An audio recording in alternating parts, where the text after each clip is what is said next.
عزیز دوستو، بزرگ اور بھائیوں، سورۃ الشعراء کی آیت نمبر 80۔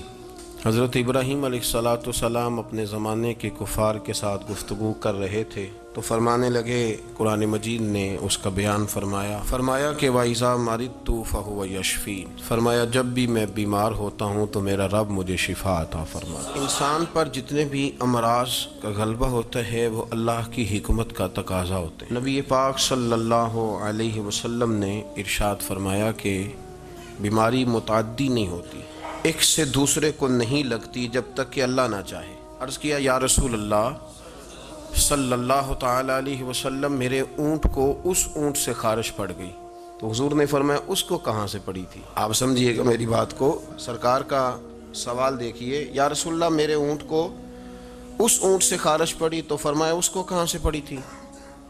عرض کی، حضور وہ تو قدرتی معاملہ ہے، تو فرمایا یہ بھی قدرتی معاملہ۔ یہ ٹھیک ہے کسی آدمی کو جراثیم لگ جاتے ہیں، یہ درست ہے کسی آدمی کے ہاتھ کو بعض اوقات ایسی چیز لگ جاتی ہے جو نہیں لگنی چاہیے تھی، لیکن وہ مؤثر تب ہوتی ہے جب رب چاہتا ہے۔ جب تک اللہ نہیں چاہتا کوئی چیز بھی مؤثر نہیں ہوتی، اثر تب ہوتا ہے جب اللہ کی حکمت ہوتی۔ اس بات کو اچھی طرح سمجھ لیں۔ آفات بلیات آ جاتی ہیں، آتی رہی ہیں، اللہ ہمیں محفوظ فرمائے اور اللہ ہمارے حال پہ رحم فرمائے۔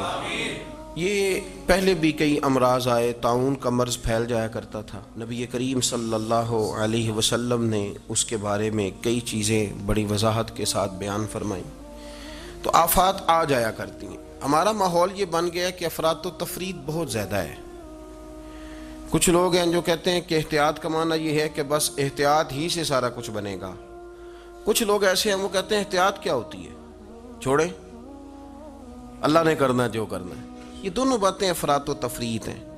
اچھی طرح سمجھ لیں، نبی پاک صلی اللہ علیہ وسلم نے اسباب اختیار کرنے کا حکم دیا ہے، پر اسباب پر بھروسہ کرنے سے منع فرمایا۔ آپ بیمار ہیں تو دعا کھائیں، یہ حکم ہے، لیکن یہ نہ کہیں کہ مجھے دعا نے شفا دی ہے، یہ کہیں شفا اللہ نے عطا فرمائی ہے۔ اسباب کو اختیار کریں گے، آپ احتیاطی تدابیر پر آپ عمل کریں گے، لیکن آپ کو احتیاطی تدابیر نہیں بچائیں گی، بچائے گا اللہ، اللہ کی رحمت بچائے گی، بچانے والا اللہ ہے۔ یہ عقیدہ راسخ کریں، راسخ، خوف سے نکلیں۔ میں محسوس کر رہا ہوں کہ خوف ایک چھا گیا ہے۔ نبی پاک صلی اللہ علیہ وسلم کی بارگاہ عالی مرتبت میں ایک صحابی نے عرض کی، یا رسول اللہ صلی اللہ علیہ وسلم، میں نے نا مسجد نبوی شریف میں نماز ادا کرنی ہے، تو میرا اونٹ میرے ساتھ ہے، تو میں کیا اسے کھلا چھوڑ کے اللہ کے بھروسے پہ نماز پڑھ لوں؟ کھلا چھوڑ دیتا ہوں، کسی کے ساتھ باندھتا نہیں، کسی جگہ اس کی رسی کو میں باندھتا نہیں، کھلا چھوڑ کے اللہ کے بھروسے پہ نماز پڑھ لوں؟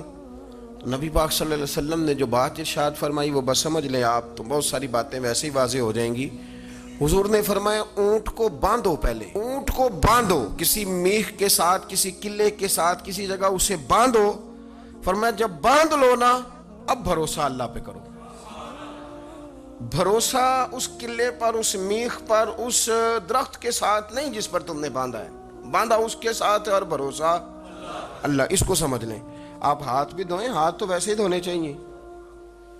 حضور صلی اللہ علیہ وسلم نے فرمایا جو چاہتا ہے کہ میری فقیری ختم ہو جائے، میں امیر ہو جاؤں، وہ روٹی کھانے سے پہلے ہاتھ دھو لیا کرے۔ تو آپ ویسے ہی آپ کو ہاتھ دھونے چاہیے۔ حضرت مولا علی شیر خدا رضی اللہ تعالیٰ عنہ فرماتے تھے، صبح جب تم اٹھتے ہو تو سب سے پہلے ہاتھ دھویا کرو۔ حضور کیوں؟ فرمایا تمہیں کیا پتا تمہارے ہاتھ نے رات کہاں گزاری ہے، ہاتھ دھو لو۔ تو ہاتھ آپ بار بار دھوئیں، کون منع کر رہا ہے؟ احتیاطی تدابیر۔ لیکن میں تھوڑی سی میں اصل میں کسی بات کو الجھانا نہیں چاہتا، میں کچھ دنوں سے یہ محسوس کر رہا ہوں کہ میری قوم بیچاری کو یہ سمجھ ہی نہیں آتی کہ ویسے صحیح کون کہہ رہا ہے۔ آپ یقین کریں، جیسے میلہ نہیں لگ جاتا اور سارے اپنا اپنا سیرپ بیچنا شروع کر دیتے ہیں۔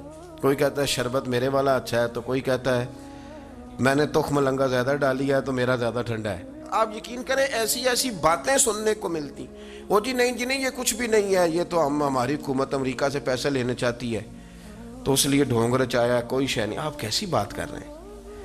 یہ کوئی 250 کے قریب ملکوں میں چلا گیا ہے، اور آپ کیوں اس طرح کے الزام تراشیاں کر رہے ہیں جس کا وجود نہیں ہے؟ کیوں آپ ایسی باتیں کرتے ہیں؟ آپ کے پاس جب تک کوئی مضبوط بات ہی نہیں، آپ بات کو کیوں الجھاتے ہیں؟ کوشش کریں، جو آپ کو تدابیر بتائی جا رہی ہیں، تدبیر کو اختیار کرنا دین کے اندر سنت ہے۔